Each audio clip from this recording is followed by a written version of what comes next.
Hello, this is Alan, welcoming you to the 2019 edition of the Enfield Talking newspaper. Dateline 24th of September 2015.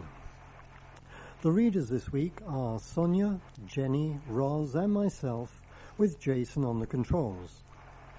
The items that we will be reading come from our local newspapers, the Enfield Gazette and Advertiser and the Enfield Independent, and are their copyright.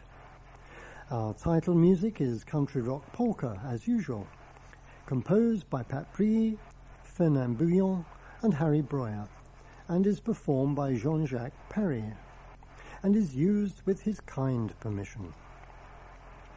Local stories include No-Go Zone fears for borough after deaths, PCSO cuts a real cause for concern, people need books, and it's a B+ for 40 Hall.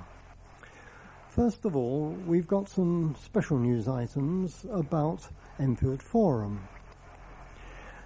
The next Enfield Vision Forum meeting is on Monday the 5th of October at the Park Avenue Disability Centre and will be on from 7 p.m. until 9 p.m. Also, Enfield Vision are holding their Focus Day on Thursday the 15th of October at the Park Avenue Disability Centre, 65C Park Avenue, EN1 2HH, in case you didn't know. And that will be on from 10:30 a.m. until 3 p.m.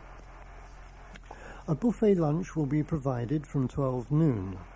And if you wish to attend, please contact Enfield Vision on 0208 351 7259 by the 10th of October. If you're experiencing any problems receiving our Enfield Talking newspaper, please phone Diane de Jersey on 020 8805 6578. She is your listener's representative and will be pleased to help you. Now Sonia will read the first item of local news. Over to you, Sonia. 2 deaths in the space of 1 month at a block of flats have left the community shell-shocked.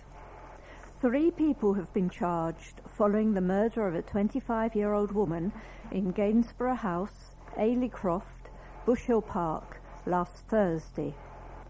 The murder comes under a month after the death of Jourdain Jean-Baptiste, 22, whose death is currently labelled unexplained, as she fell from her 4th floor flat in the block on August the 21st. People living in the area have been rocked by the spate of deaths and have demanded answers from the police. Jamie Braids of Ailey Croft told the Enfield Independent he cannot wait to leave the area. The 27-year-old said, "It has been one tragedy after another. Everyone has been affected by it. I cannot wait to get out of here now. The area is becoming a no-go zone." According to metpolice.com figures, there have been 35 crimes reported in the Ailey Croft area between May and July this year. A mother who did not want to be named said, "I fear to walk around the area. It is not safe anywhere for me to take my children. We were left traumatized from the first death of Jourdain. She was a lovely girl. But this is a step too far, and the police have to do more for us. I understand they cannot be everywhere at once, but when you get these 2 deaths in suspicious circumstances, they have to make more effort." Kinsey Aidid, 20, of Denby Road, East London, Magdalena Agathine, 20, of No Fixed Address, and Walid Ibrahim, 34, of Church Street, Edmonton, will appear at Highbury Corner Magistrates Court today, charged with murder. 3 men, aged 26, 25 and 30, who were arrested on the day of the murder, have been bailed to a date in early November. Joan Ryan MP for Enfield North told the Enfield Independent she will be meeting with the borough commander this Friday to discuss the latest murder. The MP said, "I am very concerned with the rise in crime in Enfield. I do not know the circumstances behind this latest death, but it is another tragedy for Enfield. It is very disconcerting to the residents to find 2 deaths in such a short space of time. I will be speaking to the borough commander about this." Overall, Enfield has had a significant rise in violent crime at a time when we see a significant cut in our police force. I have been saying that these cuts are not acceptable. Ms Ryan heaped value on the presence of PCSOs in Enfield, who are at risk of being cut from the force, branding it unacceptable to have just 1 PCSO per ward. The Met's Management Board will meet on Tuesday, September the 29th, to consider 3 options: axing all but 1 PCSO per electoral ward across each London borough, leaving 629 in total, retaining the current structure, or scrapping all 1,017 posts across the capital. In Enfield, the figure of 42 PCSOs as of August 2015 is down from 160 in August 2010. Since 2010, 3,170 PCSOs have been cut London-wide as part of an ongoing process which will see almost £600 million cut from the Metropolitan Police budget by next year. Ms Ryan, who has also written to Home Secretary Theresa May, London Mayor Boris Johnson and Metropolitan Police Commissioner Sir Bernard Hogan-Howe, to raise her concerns, pointed out that in the 12 months to July 2015, total crime in the capital had risen by 3.5%, while violent crime in Enfield Borough had risen by 23% during the same period. The Labour MP explained, "There is nothing more important for people than feeling safe in their homes and on their streets, but the Tories are putting the safety of our community at risk. We expect so much from the police, but they need the resources to do their job." PCSOs are an absolutely vital part of visible neighbourhood policing. These cuts, if implemented, would not be fair on the police service and would be of real concern to Enfield residents, especially given the rise in violent crime and the recent high-profile cases of shootings and stabbings in the borough. A Met spokeswoman said the meeting was part of a comprehensive review into how policing services will be delivered in London against a background of continued budgetary pressures. She said that the £800 million which the Met is expected to save over the next 4 years could rise further with the government's impending comprehensive spending review. Metropolitan Police Commander Lucy Dorsey, who is leading the neighbourhood policing project, said, "Like local communities, we very much value PCSOs and their role in community engagement, and they have been an integral part of the Safer Neighbourhoods model from the start. However, the financial pressures we are facing mean that we have a duty to consider all options available in order to meet those challenges and to ensure we deliver a quality policing service to London's communities." Council bosses insist that lavish spending on the latest flagship library in the borough is not another nail in the coffin of smaller libraries scheduled for closure. Aoife Ohan, the Cabinet Member for Responsibility for Children and Education, spoke to the Advertiser as the new Palmer's Green Library opened in Broomfield Lane on Monday after an extensive refurbishment costing £4.4 million. The new library features interactive information screens, an extended children's section and a raft of features designed as study spaces for students and school pupils, as well as improved IT systems. The Cabinet Member said that the new library is one of 4 flagship libraries and the Council will focus around them.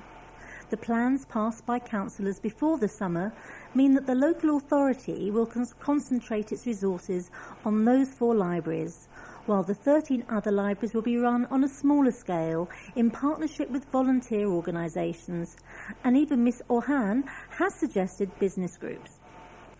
Asked about the fears that focusing on just 4 modern libraries will mean that smaller libraries are neglected, Miss Orhan said she was determined to maintain a strong public library service in Enfield despite deep cuts to the local government grant. When I took over the library portfolio, I knew that I wanted to retain the library service, she said. The fundamental issue, in my view, is that libraries are fundamental to the education, learning and cultural development of people, particularly young people in the borough. It was always crucial to me that we retain a strong library service to serve people throughout Enfield. She said that while the smaller libraries will see their staffing levels reduced, the way in which people use libraries has also changed. People need books, and nowadays they also need access to the internet. They might need advice with things like paying their council tax online, and I imagine these smaller spaces acting like mini civic centres, with people able to drop in and ask for advice on a whole range of issues. Library users in the borough have, in the past, expressed concern that librarians would lose their jobs as the council turns to volunteers to fill the gaps where the authority can no longer afford to pay them. However, Miss Orhan insisted that residents should step forward to volunteer for the library service to help and complement professional librarians. We all have banks of knowledge in our brains that we can use to help the library service. Our memories and experiences are invaluable, and we should always look to using that for other people's benefit, she said. While neighbouring Barnet Council has sparked outrage by proposing to axe nearly all its libraries, Miss Orhan said that Enfield was determined the service will flourish and was looking at working with private companies which may lease space from the library buildings and channel profits back into the service. The best thing about Monday, she said, was seeing the very small babies clambering all over the interactive boards. It shows how children today are so comfortable with technology. Our new library reflects and caters for this, and the cost of refurbishing Palmer's Green Library was partly funded through the council's recent sale of Southgate Town Hall. A park has been voted the bee's knees for its work and protection of bees. Forty Hall Park was given the Bees Needs Award by Green Flag as judges were impressed by encouraged pollination of new plants and the careful management of the grounds. The park was also credited for its creation of winter habitats and workshops for children to increase education on the importance of bees. Councillor Daniel Anderson, Cabinet Member for Environment, said, "Unfortunately, nationwide, bees are in steep decline, which is mainly due to loss of habitat, but also because of the pesticides that are being used. I am therefore delighted to see that the sterling work being undertaken at Forty Hall has helped to promote bees, and it's having an impact, and that Green Flag has recognised this." Joanne Brown from Friends of Forty Hall Park added, "The Friends, Enfield Council and the gardening staff at Forty Hall have been working really hard to make Forty Hall Park bee-friendly. When we plant and cultivate the grounds, we are always thinking about what plants would make it easier for our bees to pollinate and thrive. And our education projects, teaching children about why we must protect and encourage bees, will make the next generation continue the conservation effort." Housing chiefs have launched a bid to stem the rising tide of homelessness in the borough by securing swathes of properties to let to hard-up residents. In a motion passed by the council's decision-making body at the Civic Centre in Silver Street on Wednesday evening, the Town Hall decided to enter into a buying consortium with 3 other local authorities. Under the new arrangement, Enfield Council will work with Redbridge, Newham and Waltham Forest authorities to work collectively to try and find large volumes of homes which would be suitable to house people left homeless as a result of rent hikes, and the government's housing benefit cap. While the report presented to councillors this week states that people would only be housed outside Enfield in certain circumstances, the four-way partnership means that the boroughs could work together to house people. That could mean that some Enfield residents find themselves housed outside the borough. Laying out the need for measures, the report stated, rents have increased, and the gap between these rents and the local housing allowance, now set at only 1/3 of rents, is deterring property owners from letting to families on benefits and or low incomes. The amount of money families can claim to help pay rents has been capped at £500 a week, below the market rate for a family home.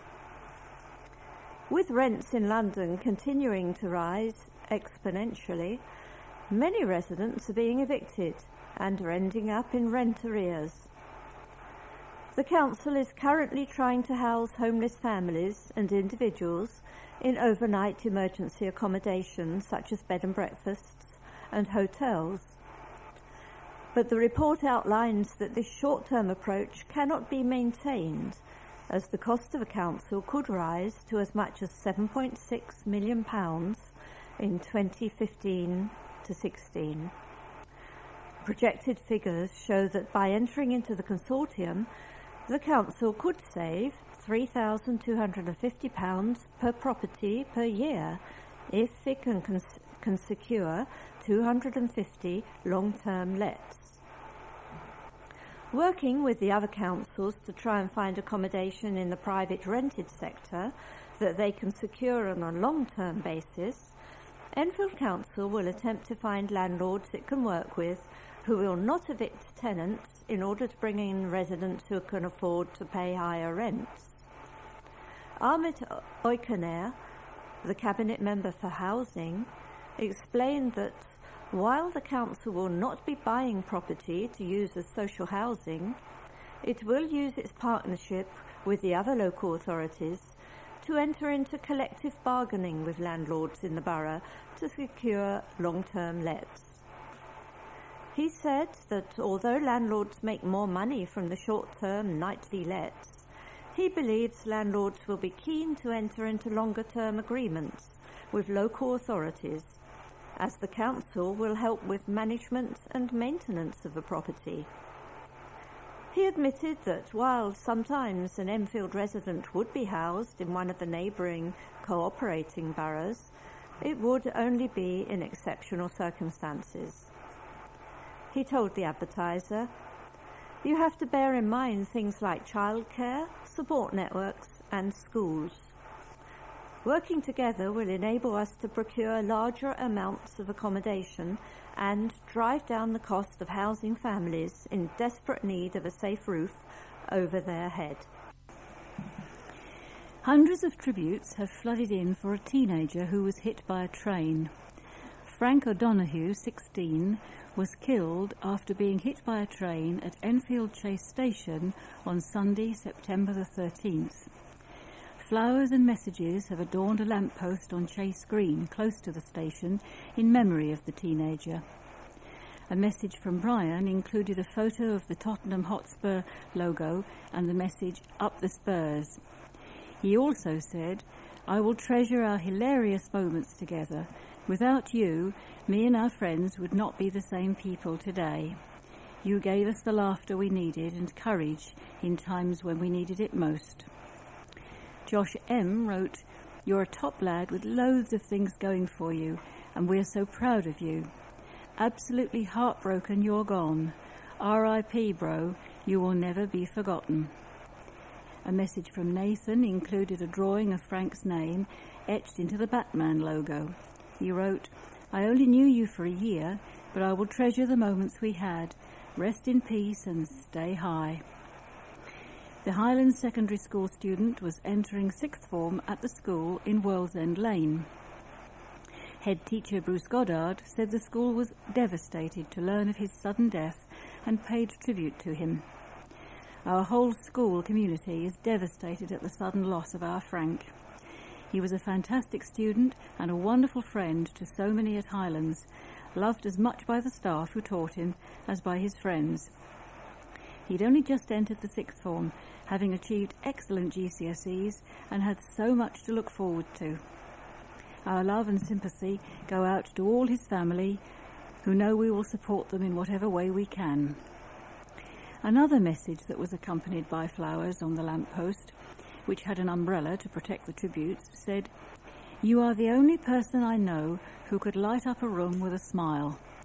I've never known someone to care so much about making sure everyone else is okay. I've also never known someone to have a love of Maltesers and Nutella like you. Missing you already, darling." His death has been treated as non-suspicious.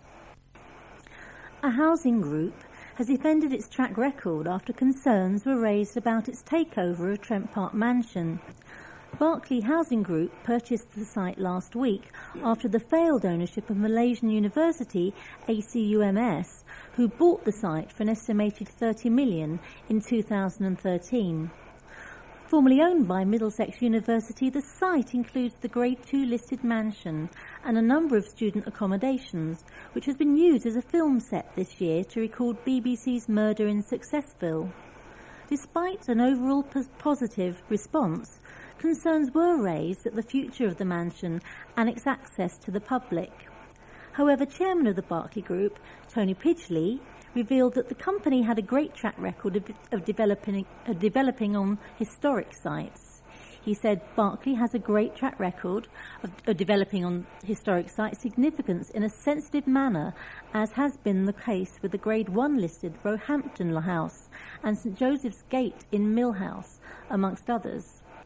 We are investing in the future of Trent Park and committed to delivering a proposal which brings the historic buildings back into use. I am confident that by working with the community, we will be able to deliver a scheme which everyone in the area can be proud of. Trent Park Mansion has been on the site since 1777 and was regularly used by former Prime Minister Winston Churchill.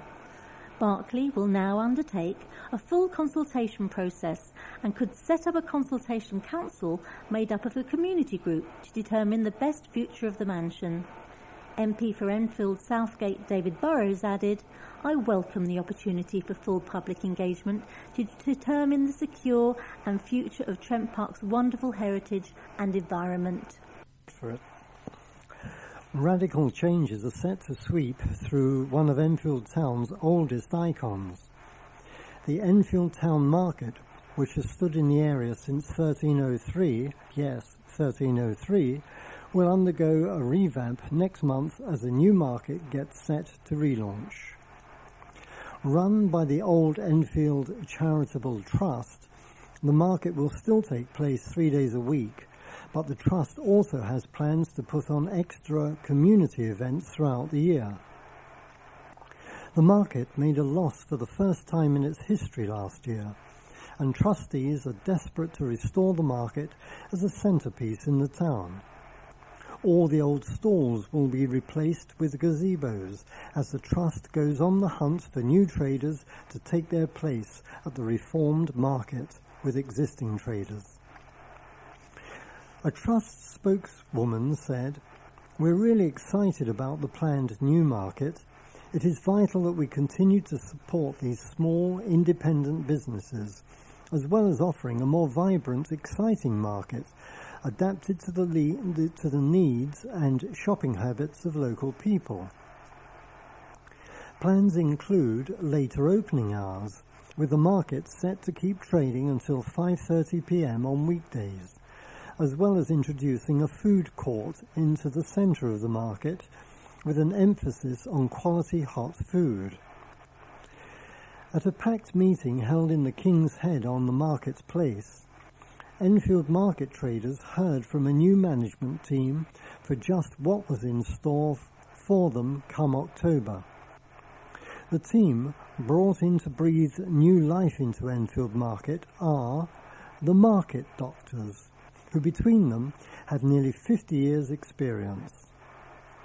Managing Director Steve Morris said, "The decline of markets is something we see all over the country, and does not indicate any kind of failing.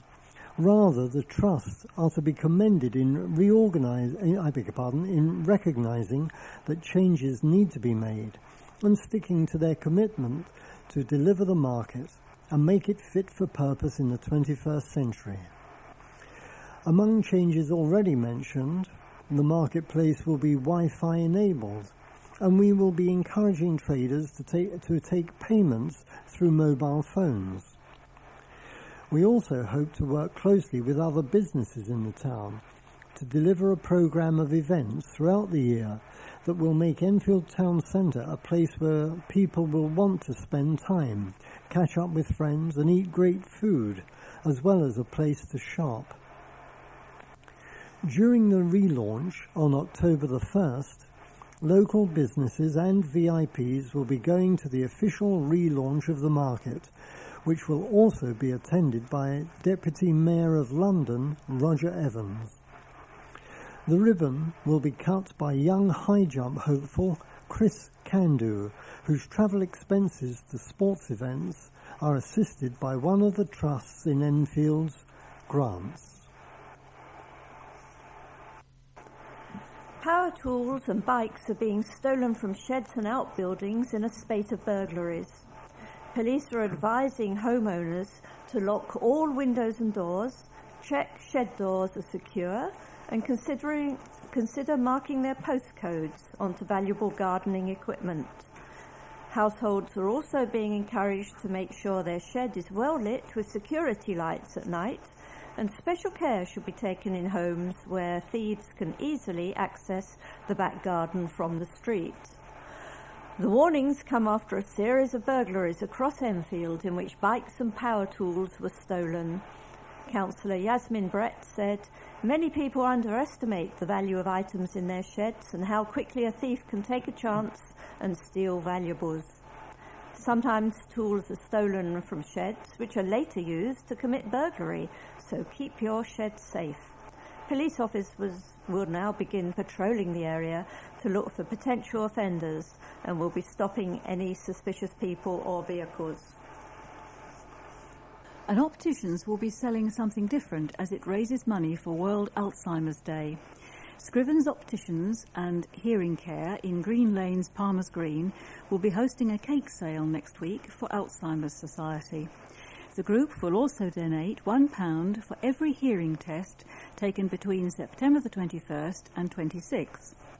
Branch manager Ashu Sood said, "Dementia touches so many families, and World Alzheimer's Day gives us a chance to raise awareness of the charity and the need for funds." The branch has also pledged to donate £1 for every hearing screening from September the 21st to 26th. Our hearing screenings are free of charge, and we want to encourage people over 40 years of age to have regular hearing checks as they do eye tests. We have now reached the end of side 1 of this tape. Please stop your machine now, take out the cassette, turn it over, and we'll speak to you on side 2.